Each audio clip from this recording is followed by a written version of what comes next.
మహాకుంభమేళ ముగింపు రోజున ఆకాశంలో మహా అద్భుతం చోటు చేసుకుంది. ఫిబ్రవరి 26న ముగియనున్న మహాకుంభమేళ మహోత్సవానికి మరో అద్భుత ఖగోళ ఘట్టం తోడవనుంది. శివరాత్రి రోజున సౌరమండలంలోని 7 గ్రహాలన్నీ ఒకేసారి రాత్రి ఆకాశంలో ప్రత్యక్షమయ్యే అరుదైన దృశ్యం చూడబోతున్నాం.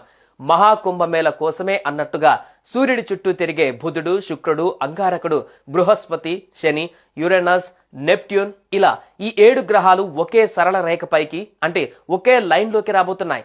రాత్రిపూట మన దేశం నుంచి ఈ అద్భుతాన్ని చూడవచ్చు.